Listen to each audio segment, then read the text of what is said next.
कि अरे यही अधिकारी लोग हैं जो जिनके बलबूते पर पार्टियां चल रही है, तो पार्टी चलाने के लिए भी तो जो है पैसा चाहिए ना, तो ये अधिकारी लोग ही ना मैनेज करते हैं। इस बात की भी चर्चा हो रही है। जमानत पर आने के बाद इनको निलंबन मुक्त कर देना, ये नीतीश सरकार पर सबसे बड़ा प्रश्न चिन्ह है। 10 महीने जो अधिकारी जेल में रहा और वो जो है फिर जो है उसकी पोस्टिंग जब आरजेडी, यहाँ पर जब विपक्ष का जो है मेन पार्टी है आरजेडी, आरजेडी का नेता जब इसमें शामिल है, मुकदमा उस पर हुआ है, तो वैसी स्थिति में विपक्ष क्यों जो है सवाल उठाएगी। आदाब, नमस्कार, आप देख रहे हैं मंथन टुडे, मैं हूं आपके साथ उस्मा। बिहार का वो आईएएस जो 10 महीने जेल में रहा, सरकार ने उसे बड़ी जिम्मेदारी दी है। गैंग रेप से लेके 100 करोड़ का उस पर आरोप भी है। इस पर आज हम चर्चा करेंगे। चर्चा करने के लिए हमारे साथ है हमारे सहयोगी मनोज नारायण सिंह जी। बहुत बहुत स्वागत है सर आपका। नमस्कार। सबसे पहला सवाल मेरा यह है कि संजीव हंस को बड़ी जिम्मेदारी दी गई है, जो ईडी के फाइल में सबसे भ्रष्ट आईएएस है, इनका रिकॉर्ड कैसा है? देखिए, नीतीश कुमार के कुछ पसंदीदा आईएएस ऑफिसर लोग हैं जिनसे वो अपना राजपाट चलाते हैं, उसमें संजीव हंस का भी नाम शामिल है। और नीतीश कुमार अपने अधिकारियों पर बहुत विश्वास करते हैं।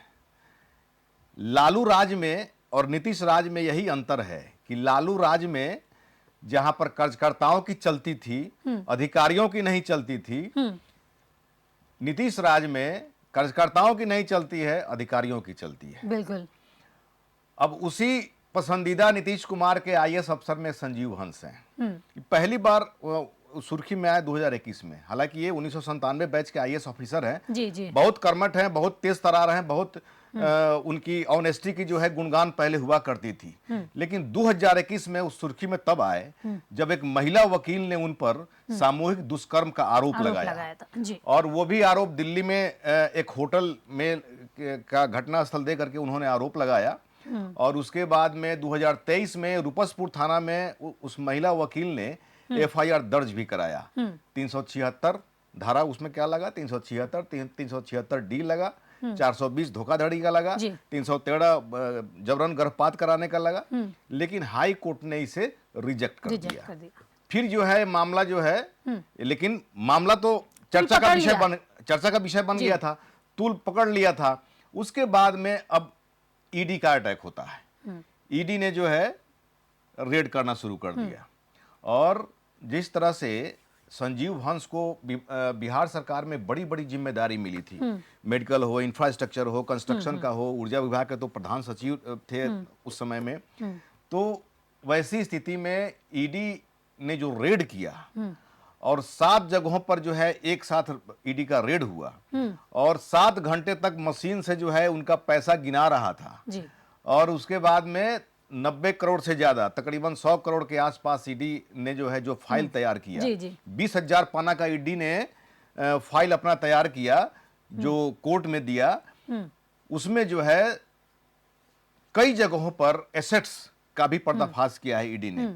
अब उसमें देखा जाए तो नागपुर में, दिल्ली में, जयपुर में, हिमाचल प्रदेश में, पुणे में, लखनऊ में, कई शहरों में जो है इनकी संपत्ति का जो है ईडी ने खुलासा किया। और 100 करोड़ मामूली बात नहीं होता है, 100 करोड़ जो है बहुत पैसा होता है, बहुत बड़ी रकम होती है। और टेंडर घोटाला हो चाहे सोलर लाइट घोटाला हो, आय से अधिक संपत्ति और मनी लॉन्ड्रिंग का जो है मामला ईडी ने दर्ज किया, जिसमें 10 महीना जेल में रहे। और उनका निलंबन जो है जब वो जब जमानत पर जब आए, उनको जमानत मिली, उसके बाद बिहार सरकार ने निलंबन वापस कर लिया। निलंबन वापस कर करके जो है उनकी पोस्टिंग कर दी और वो भी पोस्टिंग राजस्व परिषद में जो है हुई है। जी। तो मेरा एक और सवाल ये है कि इस पर विपक्ष क्यों खामोश है? विपक्ष जी, अब गुलाब यादव भी इस मामला में शामिल हैं। गुलाब यादव आरजेडी के पूर्व विधायक हैं जी, और सुनील सिन्हा एलजेपी के एक नेता हैं, वो भी जो है कहीं ना कहीं जो है इसमें शामिल हैं। हालांकि ईडी ने जो एफआईआर दर्ज किया, 14 लोगों पर एफआईआर दर्ज किया है, लेकिन संजीव सिन्हा जो है एलजेपी के भी नेता हैं, तो वो भी जो है ईडी के दायरे में रहे हैं। तो इसमें बहुत सारे लोगों की शामिल होने की बात बताई जा रही है। तो क्या कैसे जो है अब विपक्ष इस मुद्दा को कैसे उठाएगा? कैसे उठाएगा? जब ये तो सवाल है। आरजेडी जी। यहाँ पर जब विपक्ष का जो है मेन पार्टी है जी। आरजेडी का नेता जब इसमें शामिल है, मुकदमा उस पर हुआ है, तो वैसी स्थिति में विपक्ष क्यों जो है सवाल उठाएगी? जी। तो यहाँ पर जो है चर्चा का विषय बना हुआ है। विपक्ष भी जो है खामोश है और नीतीश कुमार जो है चूंकि अधिकारियों पर विश्वास करते हैं, हो सकता है कि उन पर कोई प्रेशर हुआ होगा, जी। इसको लेकर के संजीव हंस की पोस्टिंग की गई है, लेकिन चर्चा का विषय बना हुआ है कि आखिर, और जिस तरह देखिए प्रशांत किशोर क्या कह रहे थे जिस समय चुनाव के पहले जब वो यात्रा कर रहे थे, तो प्रशांत किशोर क्या बोल रहे थे कि यहाँ का कुछ अधिकारी लोगों का संपत्ति विदेश में है, दूसरे शहरों में है। वो 100 लोगों का टारगेट किए हुए थे कि 100 ऐसे नेता और अधिकारी यहाँ पर जो है हम टारगेट किए हुए हैं कि चुनाव के परिणाम आने के बाद जब सत्ता परिवर्तन होगा तो वैसी स्थिति में इन लोगों के खानदान से पैसा वसूला जाएगा। जी। तो यहाँ पर बात तो चल रही है कि भ्रष्टाचार काफी है, भ्रष्टाचार, भ्रष्ट अधिकारी हैं, चाहे भ्रष्ट जो है राजनेता है। जी। तो ये तो बात प्रशांत किशोर पहले उठा चुके हैं। प्रशांत किशोर की सत्ता में एक तरह से कहा जाए तो विधानसभा में भागीदारी नहीं है। अगर उनकी भागीदारी अगर उस माकूल होती तो प्रशांत किशोर तो गर्दा उड़ा दिए रहते, लेकिन प्रशांत किशोर 0 पर आउट है और इधर आरजेडी का नेता जो है इसमें शामिल है, एलजेपी का नेता जो है इसमें शामिल है।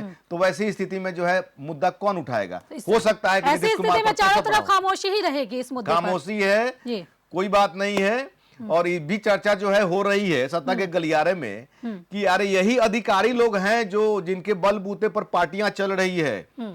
आखिर जेडीयू पार्टी चलाने के लिए पार्टी को उसमें पैसा कहां से आएगा? तो पार्टी चलाने के लिए भी तो जो है पैसा चाहिए ना, तो ये अधिकारी लोग ही ना मैनेज करते हैं। इस बात की भी चर्चा हो रही है। जी। एक और सवाल मेरा ये है कि नीतीश कुमार के 3C के खिलाफ यह निर्णय चर्चा का विषय बना हुआ है, इस पर आप क्या कहेंगे? देखिए, नीतीश कुमार जब बिहार की सत्ता पर जब काबिज हुए तो उन्होंने 3C का फॉर्मूला उन्होंने लाया था। क्राइम, करप्शन और कम्युनलिज्म, ये 3 मुद्दा जो है उनका सेंट्रलाइज रहा, उनके शासन का ये 3 जो है 3C जो है उनका सेंट्रलाइज रहा। तो करप्शन, क्राइम और कम्युनलिज्म, तो नीतीश राज के पहले देखिए कि बहुत सारे दंगा हुआ करते थे। नीतीश राज में माने बहुत जो है कम हो गया, नहीं के बराबर हो गया। उन्होंने जो है इस पर काम किया, क्राइम पर भी उन्होंने काम किया, सुशासन का नारा दिया, और जिस तरह से वो जो है फास्ट ट्रैक कोर्ट चला करके अपराधियों पर नकेल उन्होंने कसा, ये जो है काबिल तारीफ है। लेकिन यहाँ पर करप्शन का अगर बात देखिए तो शुरुआती दौर में करप्शन पर बहुत जो है लगाम लगा हुआ था, लेकिन अगर देखा जाए तो जब से जो है बिहार की सियासत में उथल पुथल, नीतीश कुमार जब उथल पुथल इनका जब यहाँ पर गद्दी होने लगा, उस समय से भ्रष्टाचार पूरी पराकाष्ठा पर जो है माने आ गई, एकदम चरम पर है अभी। तो ये जो है करप्शन के मुद्दे पर जो है मौजूदा समय में नीतीश कुमार फेल हैं। और जिस तरह से जो है जो विपक्षी पार्टियां हैं ये लगातार चुनाव में भी जो है मुद्दा उठाती रही हैं। तो हालांकि मुद्दा तो क्राइम पर भी विपक्षी पार्टियां उठाती रही हैं, लेकिन करप्शन का सबसे बड़ा मुद्दा यही है, सामने सबके सामने है और चर्चा का विषय है कि ईडी जो 20,000 पन्ना में पेज में जिसने तैयार किया, 7 घंटे जिनका पैसा जो है मशीन से गिनती किया गया, 10 महीने जो अधिकारी जेल में रहा, और वो जो है फिर जो है उसकी पोस्टिंग बढ़िया राजस्व परिषद जो है रेवेन्यू डिपार्टमेंट में, तो उसमें जो है उनकी पोस्टिंग की गई। तो कहीं ना कहीं नीतीश सरकार भी जो है अब जो है चर्चा के दायरे में आ गए हैं, माने नीतीश कुमार भी चर्चा के दायरे में आ गए हैं, और नीतीश कुमार पर सबसे बड़ा प्रश्न चिन्ह जो है लग गया है कि आखिर जो है करप्शन पर टॉलरेंस क्यों। एक आखिरी सवाल अब हम लेना चाहेंगे आपसे कि जिस तरह से इतनी गंभीर आरोप लगा हुआ है संजीव हंस पर, और उसको क्या लगता है इस पर क्या मैसेज जा रहा है बिहार में, क्योंकि जिस तरह से आरोप लगे हैं गैंगरेप का, 100 करोड़ के घोटाले का, तो क्या लग रहा है कि ये सही निर्णय है नीतीश कुमार का? देखिए, निलंबन जो है मतलब कि जमानत पर जो है वो आए हुए हैं। अब ये जो है माने एक बड़ी जिम्मेदारी भी दी गई है ना उनको, राजस्व एवं परिषद विभाग का अपर सदस्य बनाया गया है, ये बहुत बड़ी जिम्मेदारी है। देखिए, किसी व्यक्ति पर कोई आरोप लगना और जो है आरोप साबित हो जाना 2 अलग अलग चीज है। कोई भी व्यक्ति को आरोपित किया जा सकता है, उस पर चार्ज फ्रेम किया जा सकता है, लेकिन जब तक कोर्ट जो है निर्णय नहीं दे देती है कि हाँ भाई ये दोषी है, या फिर आरोप मुक्त नहीं कर देती है, तब तक उस पर कुछ माने कहना मुश्किल है। अगर आरोप तय हो जाता है, अगर जो है सजा हो जाती है, वैसी स्थिति में जो है वो उन पर आरोप सिद्ध हो गया। लेकिन जिस तरह से ईडी ने सारे सबूत दिए हैं, 100 करोड़ का जो है संपत्ति का, चाहे जो भी संपत्तियां, जो बेनामी संपत्ति से लेकर के उनके नाम की संपत्ति और जितना उनका इन्वेस्टमेंट सब है अन्य शहरों में, जितना जो है उसने प्रमाण दिया है, ये सब प्रमाण, हालांकि ईडी भी तो सरकार की एजेंसी है ना, तो सरकार की एजेंसी जो है ईडी ने अगर दिया है, वैसी स्थिति में उसके बाद भी जो है जमानत पर आने के बाद उनको निलंबन मुक्त कर देना, ये नीतीश सरकार पर सबसे बड़ा प्रश्न चिन्ह है। ये फेलियर भी है कहीं ना कहीं नीतीश कुमार की दिख रही है यहाँ पे। जी हाँ, ये जो है कहीं ना कहीं इन पर बहुत बड़ा प्रश्न चिन्ह है नीतीश कुमार पर, कि ऐसी स्थिति में जब तक जो है वो बरी नहीं, पूर्ण रूप से बरी नहीं किए गए हैं, और जिस तरह से ईडी ने अपना सारा ब्यौरा दिया है, प्रमाण दिया है, उसके बाद भी जो है उनको माने पोस्टिंग करना, जिम्मेदारी देना, और खास तौर पे जहां पर रेवेन्यू का मामला हो वहां पर जिम्मेदारी देना, तो ये कहीं ना कहीं जो है ये कहा जाएगा तो जो है ठीक नहीं कहा जाएगा। चलिए, बहुत बहुत शुक्रिया इन तमाम सवालों का जवाब देने के लिए। तो आपको बता दें कि संजीव हंस जो एक आईएएस ऑफिसर हैं, उनको अब जो है 10 महीने जेल के बाद अब उनको एक बहुत बड़ी जिम्मेदारी दी गई है नीतीश कुमार की सरकार में, और राजस्व एवं परिषद विभाग का अपर सदस्य उनको बनाया गया है। और अब जो है ये बनाने के बाद जो है अब नीतीश कुमार, सवाल खड़ा हो गया है इस पर कि इस तरह से आरोप लगे हुए हैं, उनको इतना बड़ा पद देना कहीं ना कहीं नीतीश कुमार पर सवाल खड़ा करता है। चलिए, फिलहाल इस खबर में बस इतना ही। देश दुनिया की ऐसी तमाम बड़ी खबरों के लिए बने रहे मंथन टुडे के साथ ही हमारे चैनल को लाइक करें, सब्सक्राइब करें, फॉलो करें, और निष्पक्ष पत्रकारिता देखना है तो देखते रहे मंथन टुडे। बहुत बहुत शुक्रिया।